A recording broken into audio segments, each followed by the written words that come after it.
Το λόγο έχει ο κύριος Γιάννης Βαρουφάκης, πρόεδρος της Κοινοβουλευτικής Ομάδος Μέρα 25.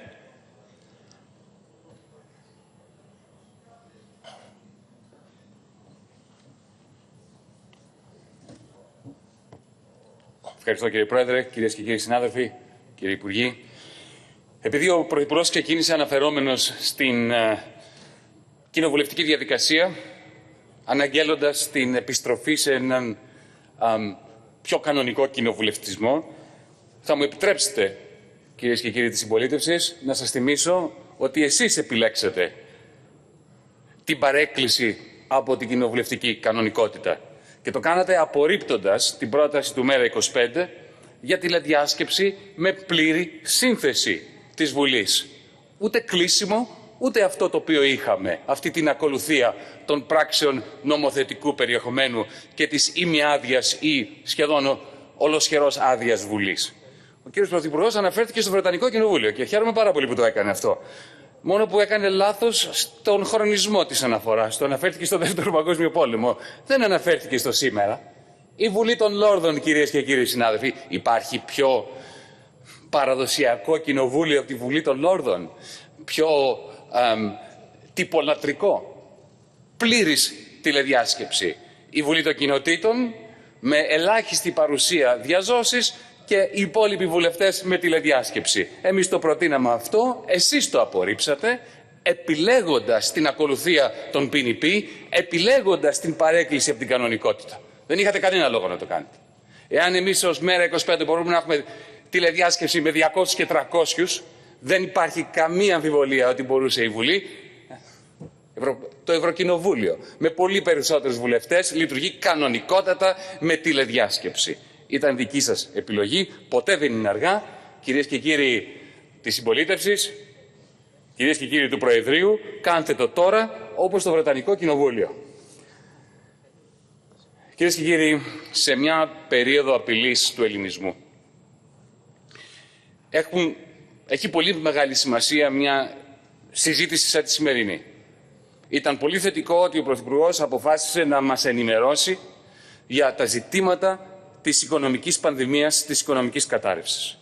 Όμως, για να έχει ουσία αυτή η συζήτηση, πρέπει να υπάρχει συγκεκριμένη αναφορά στην κατάσταση στην οποία βρισκόμαστε, αλλά και συγκεκριμένη αναφορά σε συγκεκριμένο σχέδιο εξόδου από την κρίση ή τουλάχιστον ανάσχεσης του οστικού κύματος αυτής της κρίσης. Δυστυχώς, ο κύριος Πρωθυπουργός δεν έκανε καμία συγκεκριμένη αναφορά ούτε στην κατάσταση που αντιμετωπίζουμε, ούτε στο σχέδιο για την έξοδο.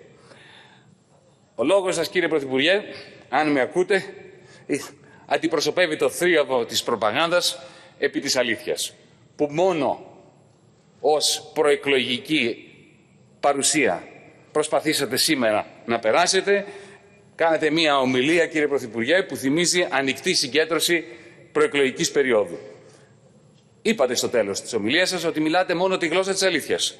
Ας δούμε πώς εννοούμε την αλήθεια. Ήταν να σας θυμίσω ότι όταν ο Orwell στην νουβέλα του 1984 ήθελε να μιλήσει για την προπαγάνδα και την πιο σκληρή επιβολή της, το άφησε στο Υπουργείο Αλήθειας αυτό, έτσι, στο Ministry of Truth. Μια απλή ερώτηση. Την έχω θέσει στον κύριο Σταϊκούρα, αλλά θα ήθελα να ακούσω από τον κύριο Πρωθυπουργό στη δική του γλώσσα της αλήθειας να απαντάει συγκεκριμένα το εξής ερώτημα. Μειώθηκε ή όχι το εθνικό εισόδημα το τελευταίο τρίμηνο του 2019? Απλό ερώτημα. Μειώθηκε ακόμα περισσότερο ή όχι το εθνικό εισόδημα τον Γενάρη και τον Φεβρουάριο που μας πέρασε? Αυτό το ρωτώ γιατί είπε ο Πρωθυπουργός και πολύ σωστά ότι η κρίση είναι παγκόσμια, όπως ήταν και του 2008. Ναι, κύριε Μητσοτάκη, η κρίση είναι παγκόσμια, όπως ήταν και το 2008. Αλλά αυτή η κρίση έρχεται να χτυπήσει μια Ελλάδα που ήδη έφθινε πριν εμφανιστεί ο ιός και που ποτέ δεν ανέκαμψε υπό τις μνημονιακές πολιτικές που εσείς κληρονομήσατε από το ΣΥΡΙΖΑ. Κύριε Πρωθυπουργέ, μια κυβέρνηση που προσποιείται ότι η οικονομία πήγαινε περίφημα, βρισκόμασταν σε ανάπτυξη, δεν είναι μια κυβέρνηση που να μπορεί να διαχειριστεί τη μεγάλη επιδείνωση της ύφεσης την οποία αρνηθήκατε ότι προϋπήρχε παρά το γεγονός ότι προϋπήρχε. Αλλά ας μιλήσουμε με νούμερα. Γιατί έχει πολύ μεγάλη. Εμείς θέλαμε να ακούσουμε νούμερα από εσάς. Να μας πείτε πού βρισκόμαστε, τι έρχεται και πώς θα το αντιμετωπίσουμε. Θα μου επιτρέψετε, μιας και δεν το κάνατε εσείς, εκ μέρους του ΜΕΡΑ25 να σας δώσουμε εμείς τα δικά μας νούμερα.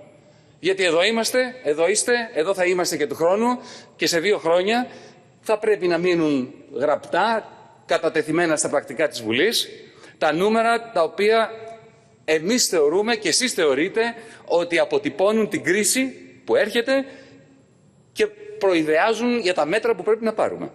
Εμείς θεωρούμε ότι στην καλύτερη των περιπτώσεων το 2020 το ΑΕΠ θα πέσει από τα 190 γύρω στα 162 δις. Μιλάμε κατ' ελάχιστον τη 10η Μαρτίου, μέσα Μαρτίου μιλούσα για ύφεση μείον 10% στην καλύτερη των περιπτώσεων. Και τότε κάποιοι με λουδορούσατε. Όταν βγήκε το Διεθνές Νομισματικό Ταμείο 3 εβδομάδες μετά και το επιβεβαίωσε, είχα πει στην καλύτερη των περιπτώσεων. Σήμερα η εκτίμησή μου, και την καταθέτω, ελπίζω να έχω άδικο. Αλλά σας λέω ότι τα στοιχεία δείχνουν ότι κατά μέσον όρο πρέπει να εκτιμούμε γύρω στα 162 δις. Πτώση από τα 190. Μείον 14, μείον 15%. Με ένα έλλειμμα προϋπολογισμού, κύριε Σταϊκούρα, κύριε Μητσοτάκη, το οποίο θα έχετε αυτή τη χρονιά τουλάχιστον των 16 δισεκατομμυρίων. Το οποίο σημαίνει ότι στο τέλος της χρονιάς το χρέος θα έχει εξφενδονιστεί στο 222% του ΑΕΠ. Για το 2021, κάντε τις δικές σας εκτιμήσεις και καταθέστε τις. Θα σας πω τη δική μου εκτίμηση και να κάνουμε μια σύγκριση στο τέλος του 2021 στο 2022, όταν θα μαζέψουμε τα στοιχεία. Εμείς θεωρούμε ότι χωρίς τη σκληρότατη λιτότητα, την οποία εμείς προφανώς θεωρούμε ότι εσείς έχετε ήδη αποδεχθεί, χωρίς τη σκληρότατη λιτότητα, το 2021, από το 162 δις που θα έχουμε εισόδημα φέτος, θα πάμε στα 170, θα υπάρχει δηλαδή μια ανάκαμψη της τάξης του 5% στην καλύτερη των περιπτώσεων. Αυτό θα μας αφήσει βεβαίως μόνο με 170 δισεκατομμύρια το 2021 σε σχέση με τα 190 δισεκατομμύρια ΑΕΠ πέρυσι. Τότε, σε αυτή την περίπτωση, θα έχετε ένα έλλειμμα προϋπολογισμού του χρόνου της τάξης των 10 δισεκατομμυρίων. Εάν όμως έρθει η λιτότητα, που θα σας εξηγήσω γιατί, έχετε ήδη εκτεθεί σε αυτήν, θα μιλάμε για ένα ΑΕΠ τα τέλη του 2021 της τάξης μόνο των 165, δηλαδή θα υπάρξει στην καλύτερη των περιπτώσεων με αυτή τη λιτότητα μία ανάπτυξη, μεγέθυνση, ένα rebound στη γλώσσα του μπάσκετ, το 2021 το πολύ του 1,8 με 2% και ένα έλλειμμα του κρατικού προϋπολογισμού της τάξης των 12 δισεκατομμύριων.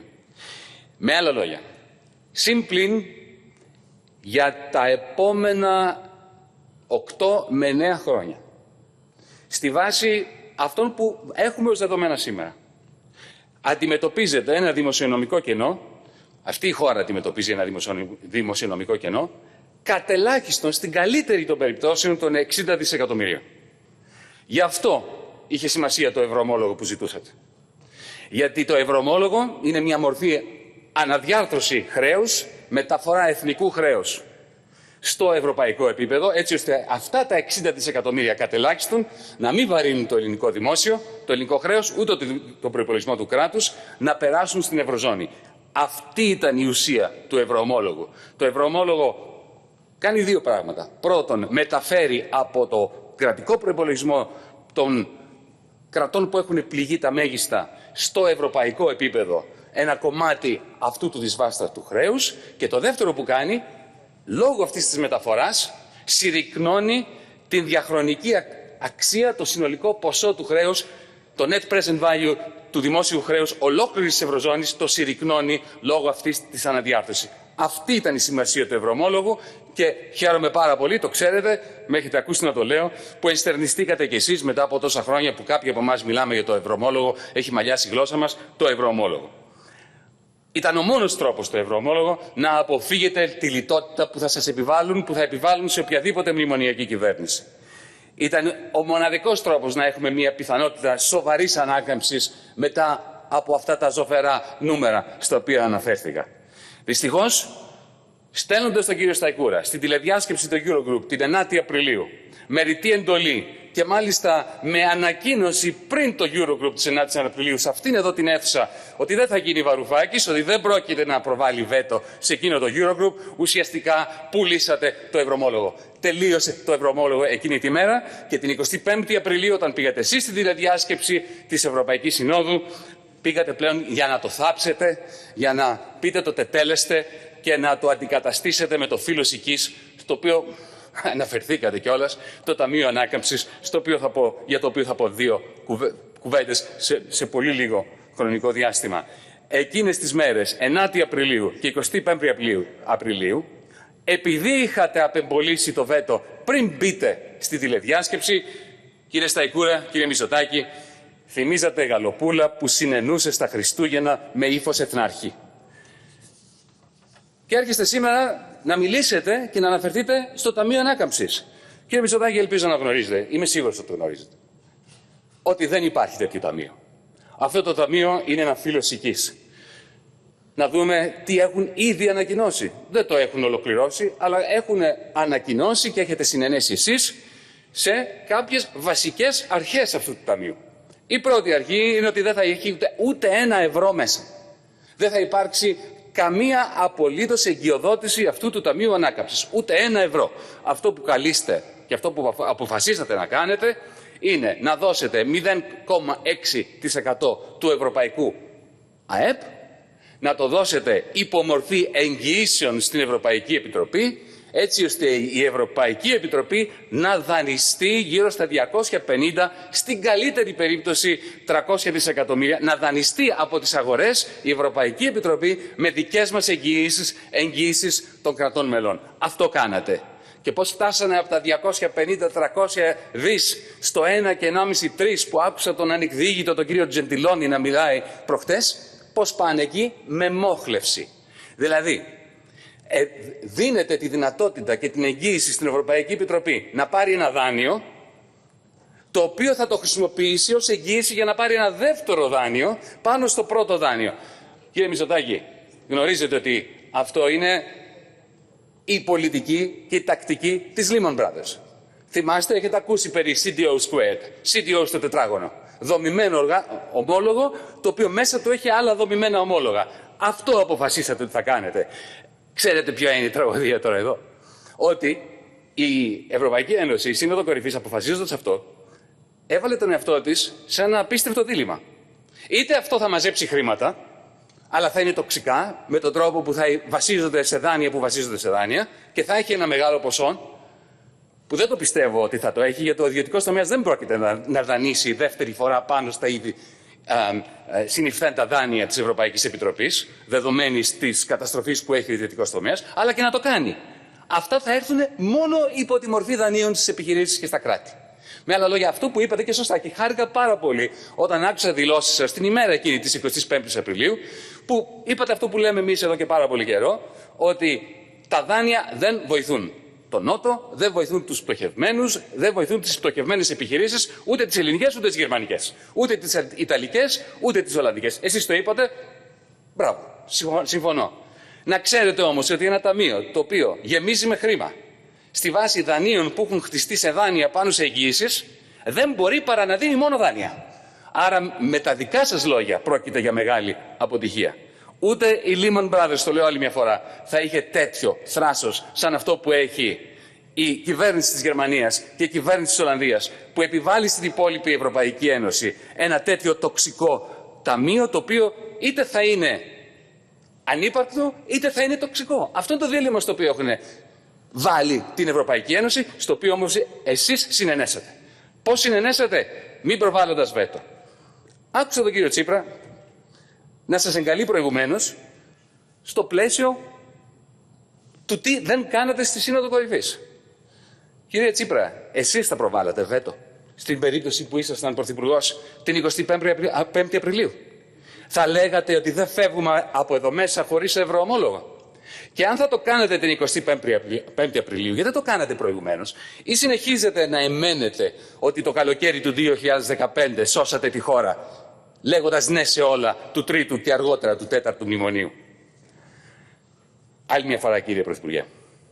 Από το 2010 η χώρα μας, και πολύ περισσότερο τώρα, αντιμετωπίζουμε μια απλή επιλογή.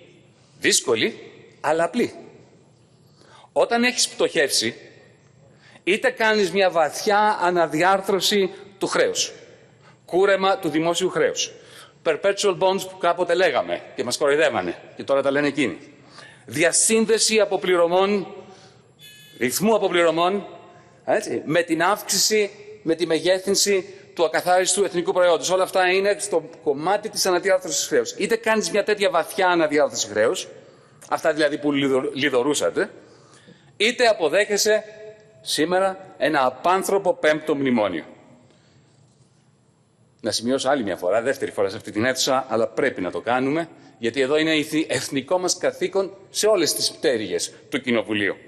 Όταν έχεις τον Υπουργό Εξωτερικών της Γερμανίας, τον κύριο Χάικε Μάς, να αναφέρεται στην Τρόικα και στα εργαλεία της ως εργαλεία βασανισμού, εγώ τι είχα πει το 2015 και με είχατε διασύρει και εσείς, η μνημονιακή εδώ μέσα και η Τρόικα Εξωτερικού, είχα μιλήσει για την τροικανική διαδικασία, τη μνημονιακή διαδικασία, σαν ένα εικονικό δημοσιονομικό πνιγμό. Ήμουν πιο ευγενής.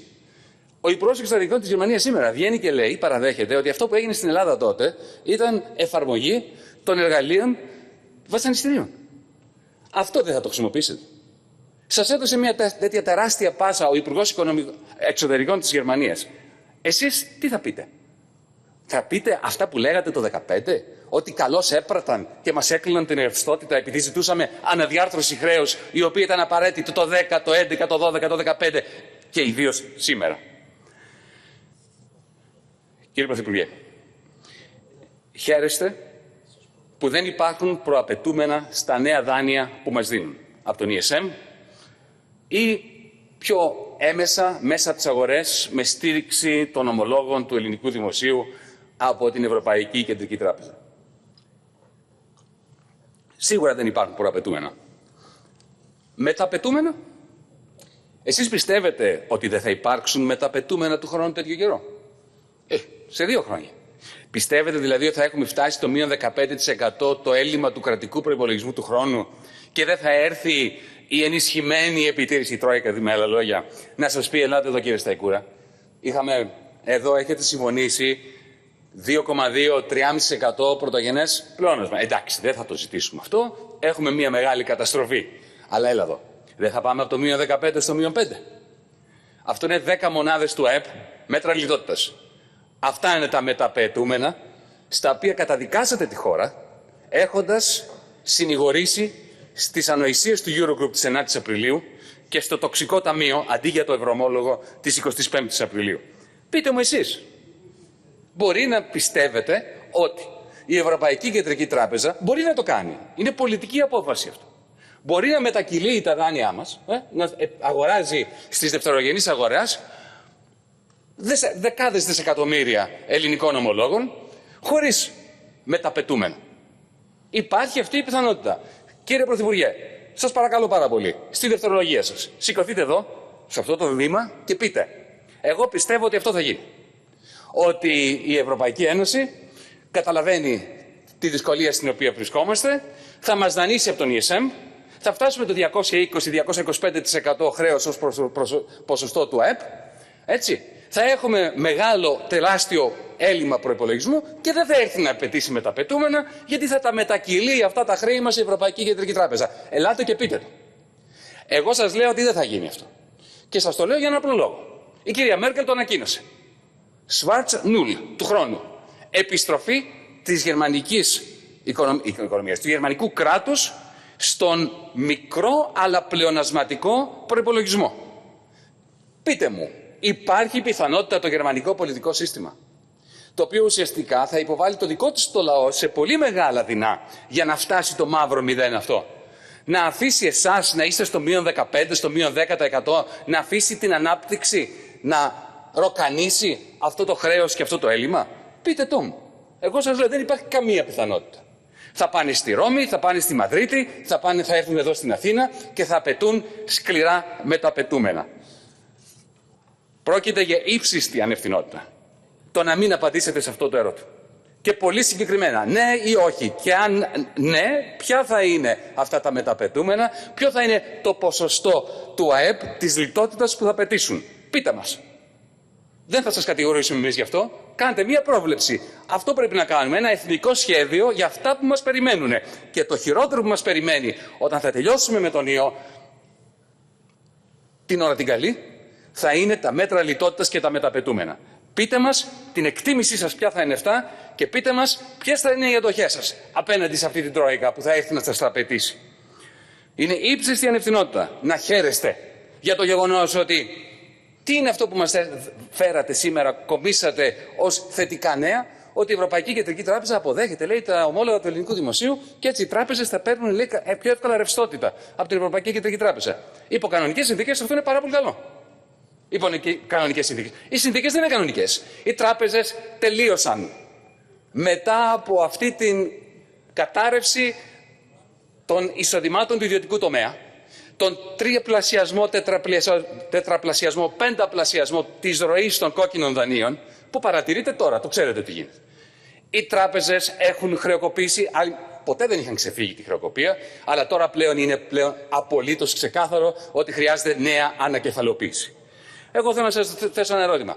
Σε τι βοηθάει το γεγονός ότι παίρνουν τα ομόλογα του ελληνικού δημοσίου και βρίσκουν ρευστότητα από τη Φραγκφούρτη?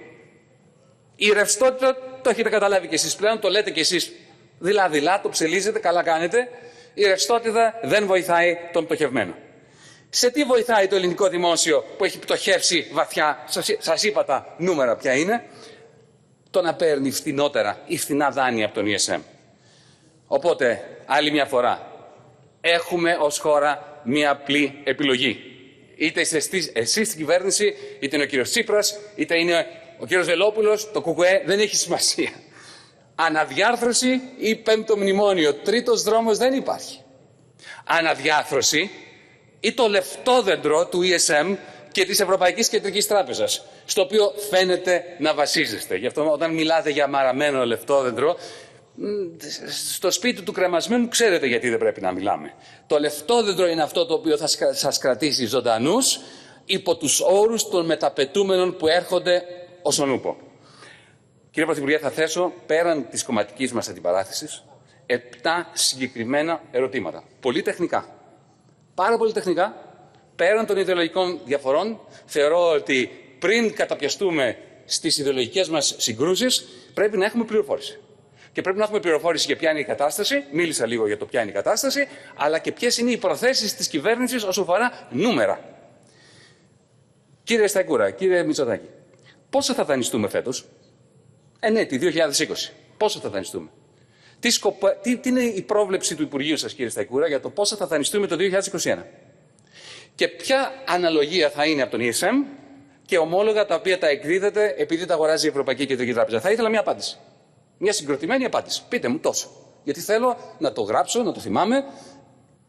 Μπορεί να μάθω και πράγματα από αυτό. Δεύτερον, τους μισθούς στο δημόσιο σκοπεύετε να τους μειώσετε? Μπορεί να υπάρχει σκεπτικό για να γίνει αυτό. Εμείς θα είμαστε αντίθετοι, αλλά θα θέλαμε να μας πείτε. Σκοπεύετε, δεδομένου του ελλείμματος του κρατικού προϋπολογισμού και της τρόικας που μας περιμένει στη γωνία, να μειώσετε τους μισθούς στο δημόσιο? Στον ιδιωτικό τομέα τι θα κάνετε με τον κατώτατο μισθό? Με τις συλλογικές συμβάσεις? Αυτή είναι η τρίτη ερώτηση. Τέταρτη ερώτηση. Συντάξεις. Τι σκοπεύετε να κάνετε? Ποιο είναι το σκεπτικό σας? Έστω απαντήστε εξαρτώμενα. Να μας πείτε αν είναι τόση η μείωση του ΑΕΠ, αν είναι τόσο το έλλειμμα του κρατικού προϋπολογισμού, θα κάνω αυτό στις συντάξεις. Πείτε μας όμως. Πέμπτο. Το ξαναρώτησα αυτό, αλλά να το βάλω στο πλαίσιο αυτό των 7 ερωτημάτων. Ποια πιστεύετε θα είναι η λιτότητα που φέρνει η συνθηκολόγησή σας όσο αφορά το ευρωομόλογο στη Σύνοδο Κορυφής? Θα είναι 5% του ΕΠ, 30% του ΕΠ, 10% του ΕΠ, 15% του ΕΠ? Τι λιτότητα προσμένετε να σας επιβάλλουν ή της ενισχυμένης επιτήρησης ή της Τρόικας του χρόνου? Έκτο, οι τράπεζες θα ανακεφαλαιοποιηθούν. Δεν υπάρχει άλλη λύση. Ο Ηρακλής τελείωσε. Η προσπάθεια εξυγίανσης μέσα από τον Ηρακλή τετέλεστε. Δεν χρειάζεται να το εξηγήσω παραπάνω. Όταν βασίζεσαι σε μια αγορά η οποία κατέρευσε για την εξυγίανση των τραπεζών, και κατέρευσε για τον απλούστατο λόγο ότι, όπως είπα πριν, έχουμε πολλαπλασιασμό των κόκκινων δανείων. Οι τράπεζες θα κρατικοποιηθούν, με άλλα λόγια, όπως έγινε και το 2012-2013 επί κυβέρνηση Σαμαρά Βενιζέλου. Όταν πήραν το 60-70% των μετοχών μέσα από το Ταμείο Χρηματοπιστωτικής Σταθερότητας, ουσιαστικά κρατικοποιήθηκαν οι τράπεζες. Συμφωνείτε? Δεύτερο ερώτημα, πάνω στο ίδιο. Θα γίνει πάλι όπως έκανε ο κύριος Σαμαράς και ο κύριος Βενιζέλος? Δηλαδή με μετοχές χωρίς ψήφο? Πάλι δηλαδή θα ενισχύσετε τους τραπεζίτες που αυτή τη στιγμή δεν είναι καν Έλληνες, χωρίς το δημόσιο να έχει έλεγχο στις αποφάσεις των διοικητικών συμβουλίων? Είναι συγκεκριμένη η απάντηση που ζητώ. Και τέλος, τι θα κάνετε με τον Ηρακλή? Σας το λέω και σας το ξαναλέω και μάλιστα το καταγγέλλω. Ο Ηρακλής τελείωσε. Δεν μπορεί να πετύχει αυτό το σκοπό για τον οποίο τον νομοθετήσατε. Δεν υπάρχει πιθανότητα οι τράπεζες να εξυγιανθούν και να πάψουν να είναι πτωχευμένες και να αποφύγουν την ανακεφαλοποίηση μέσω του Ηρακλή. Γιατί δεν παγώνετε, φέρτε μία πράξη νομοθετικού περιεχομένου για την οποία εμείς στο ΜέΡΑ25 και νομίζω και άλλοι θα βγούμε και θα χειροκροτάμε στους δρόμους, όχι στους δρόμους, εδώ μέσα, με τηλεδιάσκεψη θα χειροκροτάμε για να κρατάμε τις κοινωνικές αποστάσεις, είναι το πάγωμα του Ηρακλή. Πείτε μου συγκεκριμένα, σας έχω εδώ μπροστά μου κύριε Μητσοτάκη, εάν δεν τον παγώσετε, όπως λέμε, θα ενεργοποιηθεί ή όχι αυτό το ποσό των 12 δισεκατομμυρίων των εγγύσεων? Σύμφωνα με τον νόμο, τον έχουμε διαβάσει πάρα πολύ καλά, εάν για 3 συναπτούς μήνες τα ταμεία που έχουν αγοράσει τα κόκκινα δάνεια από τις τράπεζες δεν εισπράξουν ένα μίνιμουμ ποσό από τους δανειολήπτες, που είναι σίγουρο δεν θα το εισπράξουν λόγω του κορονοϊού, τότε θα έχουν το δικαίωμα να έρθουν σε εσάς και να σας επιβάλλουν να πάρετε 12 δισεκατομμύρια από το μαξιλαράκι και ο μαξιλαράκι από τον ESM, έτσι, για να τα δώσετε στα αρπακτικά ταμεία από το Delaware και από το New Jersey. Ούτε στις τράπεζες, ούτε στους δανειολήπτες, ούτε στο ΕΣΥ, ούτε στην ελληνική κοινωνία που αυτή τη στιγμή αντιμετωπίζει μια νέα τεράστια κρίση. Ποιος είναι αυτός που σας σταματάει να το παγώσετε? Γιατί αν δεν μου απαντήσετε, όπως δεν μου απαντάτε συστηματικά όλες αυτές τις εβδομάδες, 2 μήνες τώρα, εμείς θα συνεχίσουμε να λέμε ότι η μόνη λογική εξήγηση είναι συγκεκριμένα συμφέροντα τα οποία σας έχουν δέσμιους και δεν σας επιτρέπουν να κάνετε αυτό το οποίο είναι η απόλυτη λογική, να παγώσετε έναν Ηρακλή ο οποίος θα πάρει νέο χρέος να το προσθέσει στους ώμους του ελληνικού δημοσίου, των Ελλήνων πολιτών, των Ελλήνων φορολογούμενων υπέρ των αρπακτικών ταμείων. Ελπίζω να απαντήσετε στη δευτερολογία σας σε αυτά τα 7 ερωτήματα.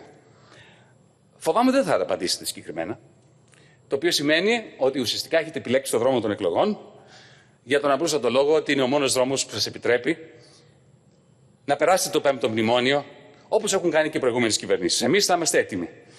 Οι προτάσεις του ΜέΡΑ25 είναι πολύ συγκεκριμένες. Τις έχουμε αρχίσει να τις αναπτύσσουμε και να τις καταθέτουμε στο δημόσιο διάλογο και εδώ μέσα από τη 10η Μαρτίου. Επιτρέψτε μου να σας πω πολύ γρήγορα ποιες είναι οι προτάσεις μας. 7 συν 1. Πρώτον, μαζικά βαθιά κουρέματα. Η αναβολή φόρων, εισφορών και δόσεων ποτέ δεν βοήθησε κανένα πτωχευμένο. Μαζικά βαθιά κουρέματα. Το είπα από τη 10η Μαρτίου εδώ μέσα.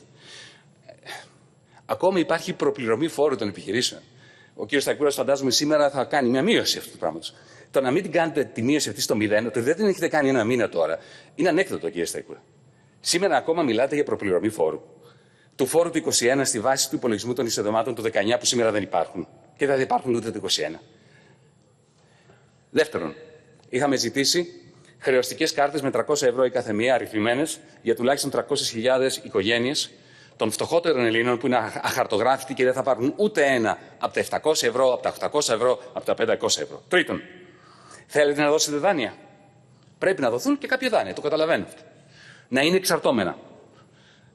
Να είναι εξαρτώμενα, να είναι contingent loans. Δίνεις ένα δάνειο σε μια επιχείρηση και το παίρνεις πίσω μόνο εφόσον τα κέρδη της ξεπεράσουν ένα συγκεκριμένο επίπεδο και ο ρυθμός αποπληρωμής είναι ανάλογος με το ρυθμό αύξησης των κερδών. Εάν δεν φτάσουν σε συγκεκριμένο επίπεδο χρέους, μέσα στο συμβόλαιο του δανείου που έχεις δώσει στο εξαρτώμενο δάνειο, ουσιαστικά διαγράφεται το χρέος. Τέταρτο, το είπα ξανά, πάγωμα του Ηρακλή, δημόσια εταιρεία διαχείρισης ιδιωτικών χρεών σαν αυτή που έχουμε προτείνει από την αρχή, ως ΜέΡΑ25, στο προεκλογικό μας πρόγραμμα του Ιουλίου ήταν εκεί. Και προς Θεού, αφήστε τις ιδέες ότι θα χάσουν τα σπίτια τους, αλλά θα μένουν μέσα με επιδοτούμενο ενίκιο. Η μόνη λύση σήμερα είναι να διατηρηθούν τα δικαιώματα τα ιδιοκτησιακά, έστω στο ποσοστό που έχει γίνει η αποπληρωμή, ακόμα και μικρό να είναι, των δανειοληπτών, με ένα ενίκιο, με ένα μίσθωμα προς την δημόσια εταιρεία διαχείρισης των ιδιωτικών χρεών, έως ότου αρχίζουν να τα ξανά αποπληρώνουν, έτσι ώστε οι άνθρωποι κάποια στιγμή να έχουν τουλάχιστον την ελπίδα ότι θα μπορούν να το κάνουν δικό τους. Κομμάτι αυτού βεβαίως είναι από τη στιγμή που ο Ηρακλής τελείωσε, η κρατικοποίηση των τραπεζών που θα γίνει έτσι κι αλλιώς να γίνει κρατώντας το δικαίωμα της δικής σας κυβέρνησης, όποια είναι η κυβέρνηση, να κρατάει τον έλεγχο των πράξεων των τραπεζών. Με άλλα λόγια, μην τολμήσετε να κάνετε αυτό που έκανε η κυβέρνηση Σαμαρά Βενιζέλου, να πάρετε μετοχές χωρίς ψήφο. Αυτό θα είναι ένα δεύτερο έγκλημα, το οποίο θα προσθεθεί σε εκείνο του 2012-2013. Πέμπτο, διαρθρωτικές αλλαγές. Δεν είστε υπέρ των διαρθρωτικών αλλαγών? Βάλτε μια σοβαρή επιτροπή ανταγωνισμού να ελέγξει την εσχροκέρδεια των σούπερ μάρκετ και άλλων επιχειρήσεων που καταφέρνουν να να συγκεντρώνουν και να αποκομίζουν απαράδεκτες προσόδους εν μέσω πανδημίας. Έκτο, για τους αγρότες. Το κράτος πρέπει να γίνει ο αγοραστής της ίστατης στιγμής για να κρατηθούν οι καλλιέργειες σε ένα επίπεδο, έτσι ώστε όταν φύγει ο κορονοϊός να έχει μείνει αγροτικός κλάδος, για να μην έχουμε ακόμα μεγαλύτερη καθίζηση αυτού του κλάδου. Έβδομο, δικηγόρους, επαγγελματίες, αρχιτέκτονες, ανθρώπους της τέχνης. Εδώ θα πρέπει να ενεργοποιηθεί, δεν έχω χρόνο να το αναπτύξω και δεν θα το κάνω, ένα σύστημα δημόσιων πληρωμών που να βασίζεται σε εμπορεύσιμες μονάδες φορολογικές. Το λεγόμενο credit rating units. Αυτές είναι οι 7 πολιτικές που προτείνουμε για μέσα στη χώρα. Τίποτα από αυτά όμως, δεδομένου ότι βρισκόμαστε στην κατάσταση της